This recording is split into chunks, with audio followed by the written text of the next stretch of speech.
magaca bulshada gobolada SSC Sool Sanaag iyo Cayn waxaan caawa halkan kaga jawaabayaa hadal baryahanba social media hareeyay oo ka soo yeeray wasiirka horumarinta maaliyadda Somaliland hadalkaas oo wixii baraha bulshada ku arkayba ku noqday mid filan waaya oo la qaadan waayay laba qodobna ugu noqday horta qolada uu sheegto qabiilka uu ka dhashay uu ka soo jeeda waa beesha ciida gale waanuna naqaanaa beelaha waqooyi dega waa beelihii sandalaha soo jireenka ahaan jiray anigu waxaan filayaa taa iyada kullay Soomaalidu waxa la barigii xaruntii daraawiista ee Ingiriisku jabiyay caruur fara badan baa laga tagay xaruntii daraawiisto dad baa kala urursaday qabiilada Soomaaliyeed bayna ka mid yihiin sabkii labaadna wuxuu ahaa markii dawladda Soomaaliya ay jabtay shaqaalihii iyo ciidamadii gobolada joogay Soomaaliya waxa weeye dad badan caruur badan bay kaga tageen dalka anigu waxaan leeyahay afkaasi haddaanu afkii caruuraha wiilkani ka mid ahayn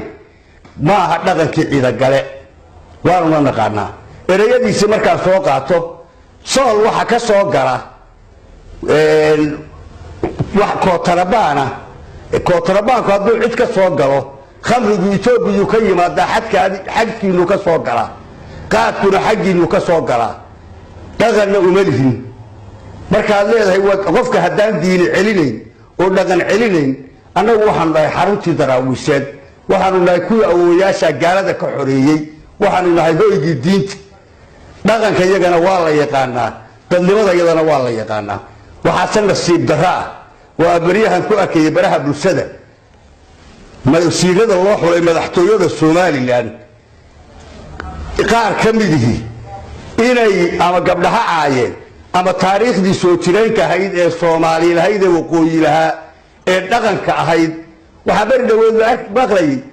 nin wasiir baa wuxuu qoray Sayid Maxamed Cabdullah Xasan buu ku qoray masheekh buu ahaa Saydaan waa taariikhdii Soomaaliyeed ahayd wasiirka maaliyadda waxaa leeyahay laascaanood waxa ka soo gala bishii 120 kun aad urursato oo lacaga haddaanay siyaaradii Sheekh Isxaaq lagugu sheegay salay baad meesha tibiye waxaan u malaynayaa taasaa kootarabaan taana annaga bixino waanu ka tasanaynaa madaxweynahana waxaa leeyahay madaxtooyada raggii ka horeeyay waxay u xul jireen dad dhaqan leh oo diin leh oo edeb leh afka wasiirada mid ka mid ku hadlaa ee xumaanina waa mid adiga bari taariikhda ku galayso afkaagii ku hadlaya waxa weeyaan mas'uuliyadda madaxtooyada hadday wasiiradii sida u hadlayaan waxaan filayaa inay kalsoonidu xumaanayso shaki iyo mugdi weynina uu galayo waxaana leeyahay dhaqanka hal ilaaliyo asluubta hal ilaaliyo social media-hana waxa qabiilada warni wasiir sheeganaya sideeba gobollo gaar ugu tilmaamaa ama qiil gaar ugu tilmaamaa beesha ciida galana waxaan leeyahay inaad afxumada reer Sheekh Isxaaq qaadataan maanta waa nasiib darro antistaana jawaabteeda waa la idinka sugayaa inaad ka jawaabtaan waxa kaloo nasiib darro wasiirada dhigiisa ee gobolada ka soo jeeda maalin walba wiil asaagoodii inuu dadkooda iyo goboladooda caayo iyana indhaha u rogtaan waxaanu leenahay ka jawaaba wasiir baa u jawaaba nin walba dhigiisa u jawaaba yaad u hamranaysaan oo uga hamranaysaan baanu idin leenahay idinkay taariikh xumo idinta wasiirka maaliyadda ee maanta waxa ku hadlayna waxaanu leenahay waxa laascaanood ka soo galana waanu ka tashanayna maalinta timaadaan baadna adiga kala mid yihiina jawaabteeda aad helisan Soomaaliduna waxay ku maamulada tubaynaba tacabki kaamal